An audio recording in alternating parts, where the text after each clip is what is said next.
Hello everybody, welcome to Following Walker's World. Hey, I haven't put a video out in, gosh, I think it's been over 3 weeks. Not that anything's wrong, everybody's doing fine. It's just, I don't have anything to talk about really, and haven't been any on major trips this summer. Basically, I don't have crap. So, and probably this is crap. But anyway, I just wanted to touch base, and I do have some new gear, okay? And I do have some plans on things I'm going to do here in the next few months. So, I've got new gear for backpacking, and I've got new stuff going into the van. So, let me just basically go over a couple of those items. Let's start off with, first, let me put this little video up here, in here, and it's about stickers. And if I have not acknowledged your channel with these stickers, I apologize. I've just been getting them and not doing them on time, and I've been missing maybe a few of you. So hopefully not though. So I know I put them on the in the van on the sticker board. So let me show you what I have in there. Here's my sticker update.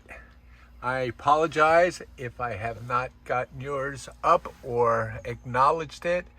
I just, as you can see, have so many of them. So let me know if I didn't get one of your stickers, please send it and I'll send you one. So yeah, if you don't see yours up there, send me one.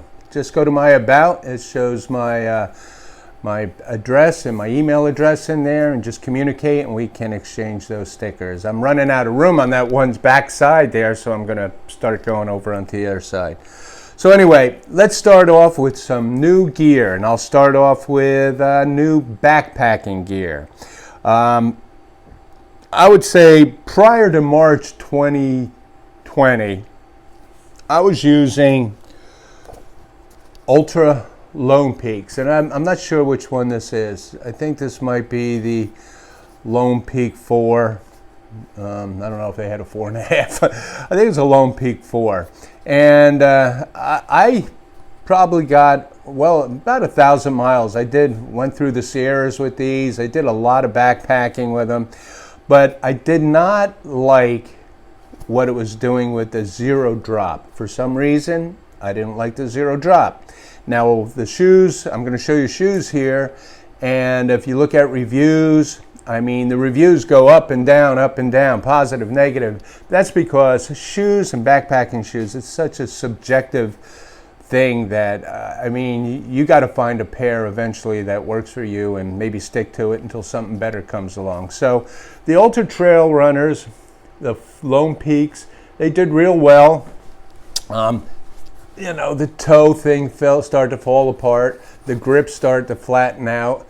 The upper portion of it here started to rip. I probably could use these still, you know, for, you know, at least for walking and stuff. For the reason I did save them. They're not completely dead yet. But that was prior to March of 2020. And but after that, I discovered a new shoe, and that is the the Topo Ultra Adventure. Now, I definitely have over 1,000 miles on these, because not only did I use them on trails and hiking and that, but I've worked out on them, and I walk a lot, so I got a lot of miles just out of use of these. You'll see though, what's happened with these is on both shoes, I mean, there's no more tread there. I wore this down to basically smooth.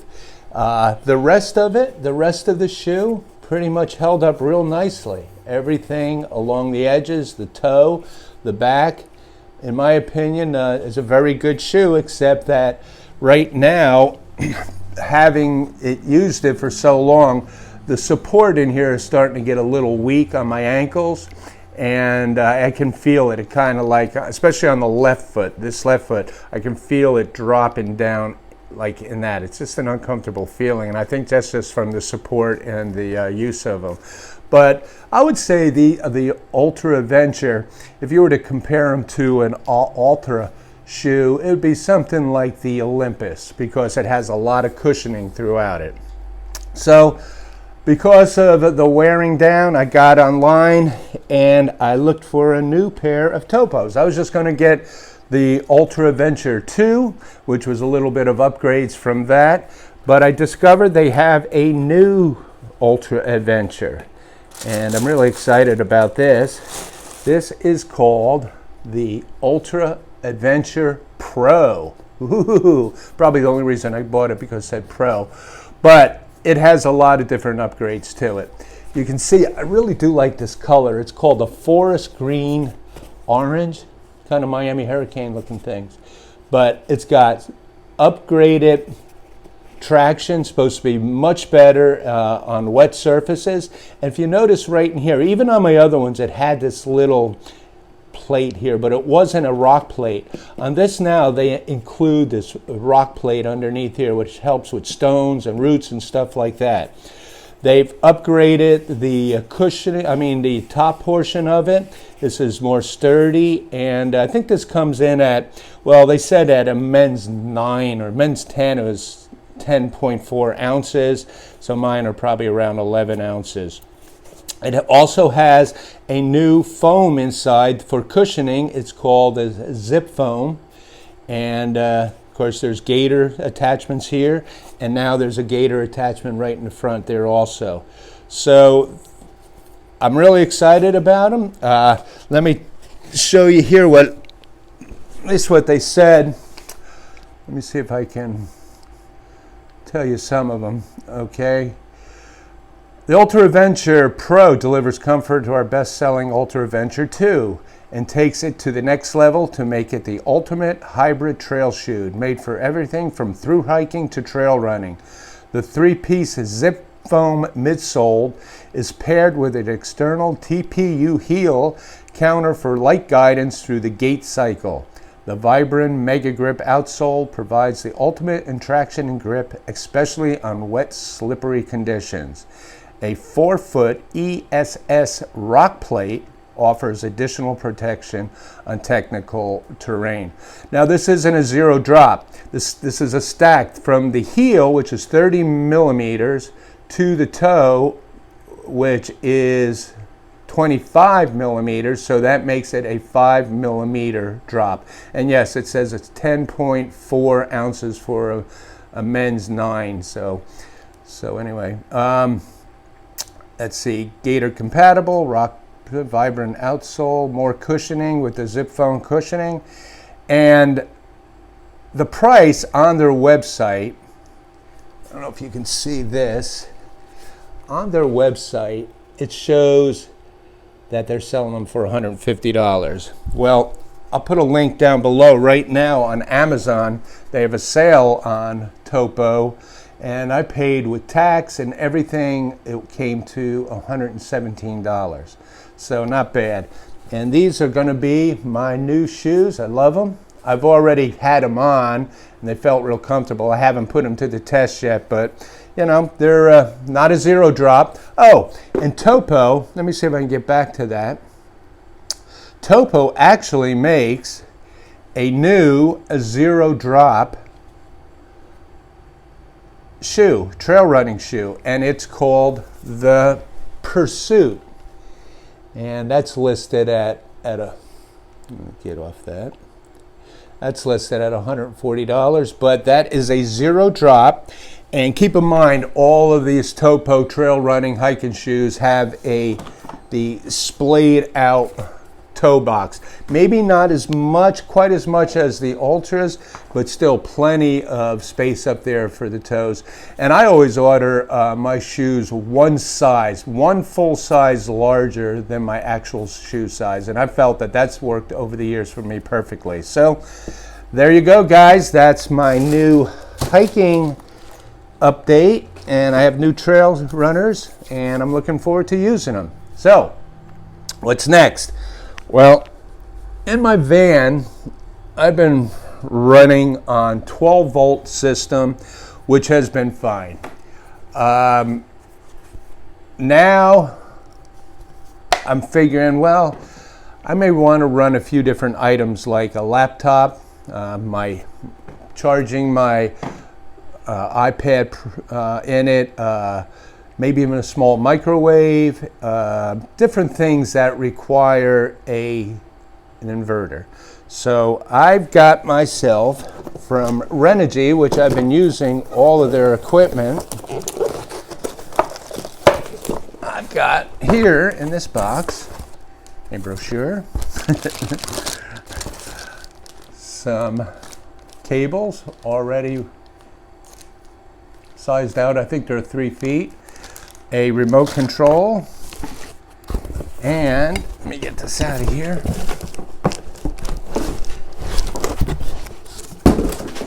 This is a 1,000-watt inverter, pure sine inverter. For anybody who don't know what inverter is, that takes your DC, your 12-volt DC batteries, and it converts it into AC 110, 120.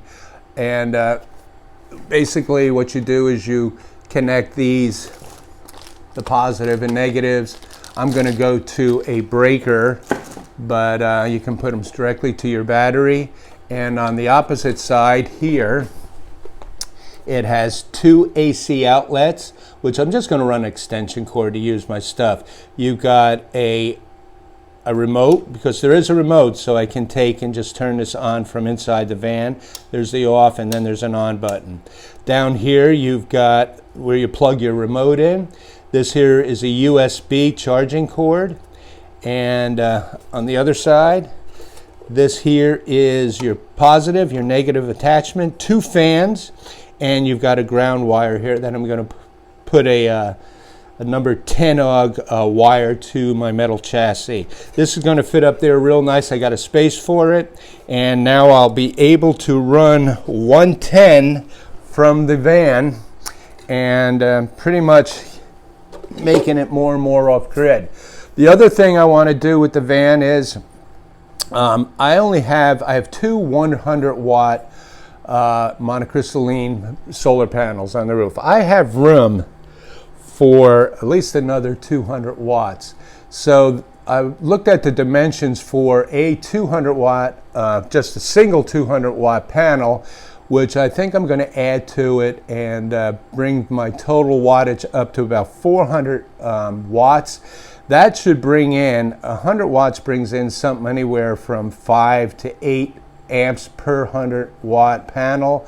So, I mean, you do 28, I might have at the most optimum time, I could probably have close to 30 amps of power coming in. And I've already structured my van on my charge controller to where I have a 30 amp charge controller and all the appropriate wiring and fuses to go for that. So, I mean, they're not that expensive these days. I mean, I guess that's relative, but solar panels are coming down in price. It's probably the one thing, and they do last a long time. And I think that having 400 watts of solar panel up there, panels up there, will absolutely be the end of what I will need. So that is my 1,000-watt Renogy inverter. Pure sine, by the way, and what that means is there's like a modified sine, a pure sine. This is able, your more sensitive electronics like your laptop and TVs and micro things like that. This is a pure sine wave. If you look at kind of how waves move, electronical waves, where a modified is like this. I mean, it's all over the place. And that can damage your electronic equipment if you go with the old type of modified sine wave. So other than that, here's some of my plans. Oh yeah, I'll put a card up here to my kayak that I use for fishing, which, God, I've had that thing so tricked out between camera mounts on it, fishing pole mounts on it. I had a rudder system on it, a heavy duty seat. The thing, after I was said and done, was over 100 pounds. It just didn't make sense to me, and it was a 12-foot kayak. So what I did is I got and it was given to me, not by a kayak company, by my stepson, a 10-foot sit-in fishing kayak. Perfect.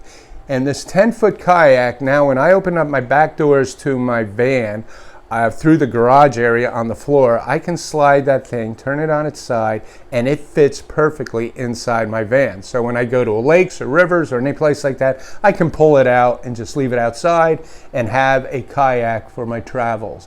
So I will be doing a video soon on fishing on that kayak, and down here in Florida I'll do some drone footage with it and stuff. We don't have anything unless something happens in August. I don't know, unless I plan something. But Nancy and I are taking the van all through South Carolina in September. We're heading up the coast, going to Hunting Beach. Then we were going to go to Conagry, but there's no place to go with a van there. That's kind of primitive camping. So I don't know yet. We may not go there. But we're going up to just north or southwest of Greenville. We're going to Tuxaway, Kioway, something like State Park. And then we're coming back, and we're going to be staying at Dreher Island, which I've been there before. I love that place, and it's a great place also to use the kayak. So we're going to do that, and we have all that booked in September. October, for you guys that are going to do that Red River Gorge trip, 95% sure that I'm going to do that. I probably won't take the van up there. I'll probably just drive a car up there, but I'm pretty sure I'm going to do that. So I don't know what October, November, and all that's going to be. It's going to be prime hiking time and prime vanning time. So I've got plans. I promise not to disappear for a while. And I got some other stuff I want to show you, and I'll do that in another video. So anyway, guys, thank you. I hope everybody's doing well in these crazy times. Stay prepared, stay prepped, and appreciate it. And thanks for following Walker's World. I'll see you soon. Bye-bye.